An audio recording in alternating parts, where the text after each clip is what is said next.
भौजी, तुम सदा सफेद धोती क्यों पहनती हो? पता नहीं मुन्नी।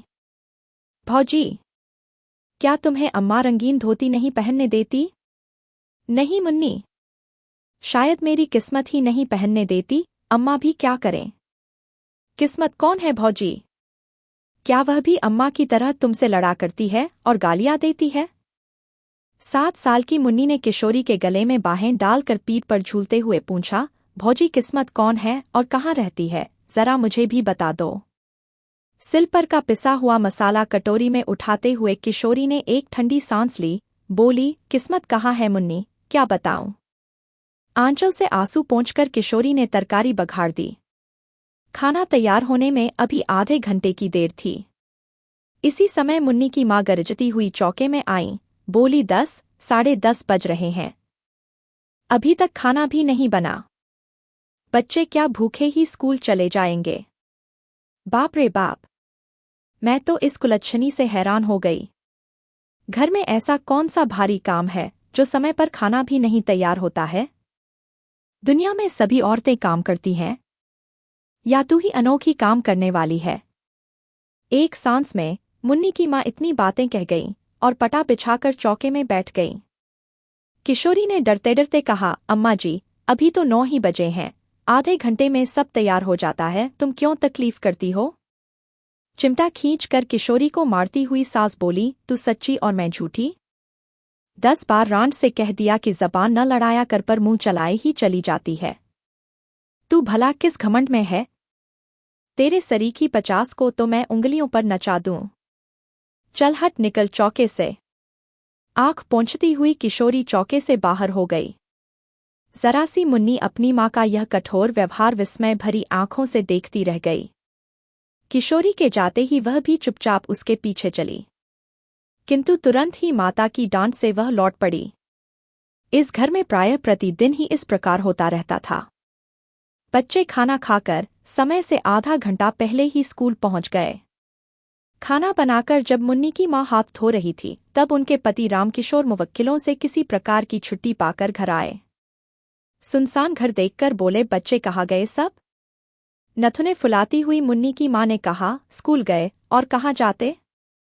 कितना समय हो गया, कुछ खबर भी है? घड़ी निकाल कर देखते हुए रामकिशोर बोले, अभी 9:30 ही तो बजे हैं, मुझे कचहरी भी तो जाना है न? मुन्नी की माँ तड़प कर बोली, जरूर तुमने सुन लिया होगा। दुलारी बहू ने 9 कहा था और तुम 9:30 पर पहुंच गए, तो इतना ही क्या कम किया? तुम उसकी बात कभी झूठी होने दोगे? मैं तो कहती हूं कि इस घर में नौकर चाकर तक का मान मुलाहिजा है, पर मेरा नहीं। सब सच्चे और मैं झूठी, कहके मुन्नी की माँ जोर से रोने लगी। मैं तो यह नहीं कहता कि तुम झूठी हो, घड़ी ही गलत हो गई होगी, फिर इसमें रोने की तो कोई बात नहीं है। कहते कहते रामकिशोर जी स्नान करने चले गए। वे अपनी स्त्री के स्वभाव को अच्छी तरह जानते थे। किशोरी के साथ वह कितना दुर्व्यवहार करती है, यह भी उनसे छिपा न था। जराजरा सी बात पर किशोरी को मार देना और गाली दे देना तो बहुत मामूली बात थी। यही कारण था कि बहू के प्रति उनका व्यवहार बड़ा ही आदर और प्रेमपूर्ण होता। किशोरी उनके पहले विवाह की पत्नी के एकमात्र बेटे की बहू थी। विवाह के कुछ ही दिन बाद निर्दयी विधाता ने बेचारी किशोरी का सौभाग्य सिंदूर पोंछ दिया। उसके मायके में भी कोई न था। वह अभागिनी विधवा सर्वथा दया ही की पात्र थी। किंतु ज्यों-ज्यों मुन्नी की माँ देखती कि रामकिशोर जी का व्यवहार बहू के प्रति बहुत ही स्नेहपूर्ण होता है, त्यों-त्यों किशोरी के साथ उनका द्वेष भाव बढ़ता ही जाता। रामकिशोर अपनी इस पत्नी से बहुत दबते थे। इन सब बातों को जानते हुए भी वह किशोरी पर किए जाने वाले अत्याचारों को रोक न सकते थे। 100 की सीधी बात तो यह थी कि पत्नी के खिलाफ कुछ कह के वे अपनी खोपड़ी के बाल न नुचवाना चाहते थे। इसलिए बहुधा वे चुप ही रह जाया करते थे। आज भी जान गए कि कोई बात जरूर हुई है और किशोरी को ही भूखी प्यासी पड़ा रहना पड़ेगा। इसलिए कचहरी जाने से पहले किशोरी के कमरे की तरफ गए और कहते गए कि भूखी न रहना बेटी, रोटी जरूर खा लेना, नहीं तो मुझे बड़ा दुख होगा। रामकिशोर का यह वाक्य मुन्नी की माँ ने सुन लिया।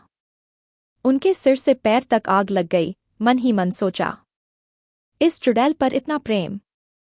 कचहरी जाते जाते उसका लाड़ कर गए खाना खाने के लिए खुशामद कर गए, मुझसे बात करने की भी फुर्सत न थी। कैसे खाएगी खाना, देखती हूँ क्या खाती है। अपने बाप का हार। मुन्नी की माँ ने खाना खा चुकने के बाद सबका सब खाना उठाकर कहारिन को दे दिया और चौका उठाकर बाहर चली गई। किशोरी जब चौके में गई तो सब बर्तन खाली पड़े थे। भात के बटुए में 2-3 कण चावल के लिपटे थे। किशोरी ने उन्हीं को निकाल कर मुंह में डाल लिया और पानी पीकर अपनी कोठरी में चली आई। आज रामकिशोर जी कचहरी में कुछ काम न होने के कारण जल्दी ही लौट आए। मुन्नी की माँ बाहर गई थी। घर में पत्नी को कहीं न पाकर वे बहू की कोठरी की तरफ गए। बहू की दयनीय दशा को देखकर उनकी आंखें भर आईं। आज चंदन जीता होता तब भी क्या इसकी यही दशा रहती। अपनी भीरुता पर उन्होंने अपने आप को न जाने कितना धिक्कारा।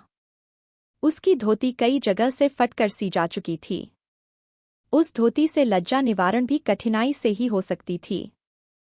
बिछौनों के नाम से खाट पर कुछ चीथड़े पड़े थे। जमीन पर हाथ का तकिया लगाए वह पड़ी थी, उसको झपकी सी लग गई थी। पैरों की आहट पाते ही वह तुरंत उठ बैठी। रामकिशोर जी को सामने देखते ही संकोच से जरा घूंघट सरकाने के लिए उसने ज्यों ही धोती खींची, धोती फट गई, हाथ का पकड़ा हुआ हिस्सा हाथ के साथ नीचे चला आया। रामकिशोर ने उसका कमल सा मुरझाया हुआ चेहरा और डबड़पाई हुई आंखें देखीं। उनका हृदय स्नेह से कातर हो उठा। वे ममत्व भरे मधुर स्वर में बोले, तुमने खाना खा लिया है बेटी? किशोरी के मुंह से निकल गया, नहीं। फिर वह संभल कर बोली, खा तो लिया है बाबूजी। रामकिशोर, मुझे तो ऐसा मालूम होता है कि तुमने नहीं खाया है। किशोरी कुछ न बोली। उसका चेहरा दूसरी ओर था, आंसू टपक रहे थे और वह नाखून से धरती खुरच रही थी। रामकिशोर फिर बोले, तुमने नहीं खाया न? मुझे अफसोस है कि तुमने भी अपने बूढ़े ससुर की एक जरा सी बात न मानी। किशोरी को बड़ी ग्लानि हो रही थी कि वह क्या उत्तर दे। कुछ देर में बोली, बाबूजी, मैंने आपकी आज्ञा का पालन किया है, जो कुछ चौके में था खा लिया है, झूठ नहीं कहती। रामकिशोर को विश्वास न हुआ। कहारिन को बुलाकर पूछा तो कहारिन ने कहा, मेरे सामने तो बहू ने कुछ नहीं खाया। माजी ने चौका पहले ही से खाली कर दिया था, खाती भी तो क्या। पत्नी की नीचता पर कुपित और बहू के सौजन्य पर रामकिशोर जी पानी पानी हो गए। आज उनके जेब में 50 रुपए थे, उसमें से 10 निकाल कर वे बहू को देते हुए बोले, यह रुपए रखो बेटी, तुम्हें यदि जरूरत पड़े तो खर्च करना। इसी समय आंधी की तरह मुन्नी की माँ ने कोठरी में प्रवेश किया। बीच से ही रुपयों को झपट कर छीन लिया। वह किशोरी के हाथ तक पहुंच भी न पाए थे। गुस्से से तड़प कर बोली, बाप रे बाप, अंधेर हो गया। कलयुग जो न करावे सो थोड़ा ही है। अपने सिर पर की चांदी की तो लाज रखते। बेटी भू के सूने घर में घुसते तुम्हें लाज भी न आई। तुम्हारे ही सर चढ़ाने से तो यह इतनी सरचड़ी हो गई है। पर मैं न जानती थी कि बात इतनी बढ़ चुकी है। राम राम। इसी पाप के बोझ से तो धरती दबी जाती है। वे तीर की तरह कोठरी से निकल गईं। उनके पीछे ही रामकिशोर भी चुपचाप चले गए। वे बहुत वृद्ध तो न थे, परंतु जीवन में नित्य होने वाली इन घटनाओं और जवान बेटे की मृत्यु से वे अपनी उम्र के लिहाज से बहुत बूढ़े हो चुके थे। ग्लानि और क्षोभ से वे बाहर की बैठक में जाकर लेट गए। उन्हें रह रहकर चंदन की याद आ रही थी। तकिए में मुंह छिपाकर वह रो उठे। पीछे से आकर मुन्नी ने पिता के गले में बाहें डाल दीं और पूछा, क्यों रोते हो बाबूजी? रामकिशोर ने विरक्ति के भाव से कहा, अपनी किस्मत के लिए बेटी। सवेरे मुन्नी ने भौजी के मुंह से भी किस्मत का नाम सुना था और उसके बाद उसे रोते देखा था। अब जब उसने पिता को भी किस्मत के नाम से रोते देखा तो उसने विस्मित होकर पूछा, किस्मत कहाँ रहती है बाबू? क्या वह अम्मा की कोई लगती है? मुन्नी के इस भोले प्रश्न से दुख के समय भी रामकिशोर जी को हंसी आ गई और वे बोले, हाँ, वह तुम्हारी माँ की बहन है। मुन्नी ने विश्वास का भाव प्रकट करते हुए कहा, अच्छा, तभी वह तुम्हें भी और भौजी को भी रुलाया करती है।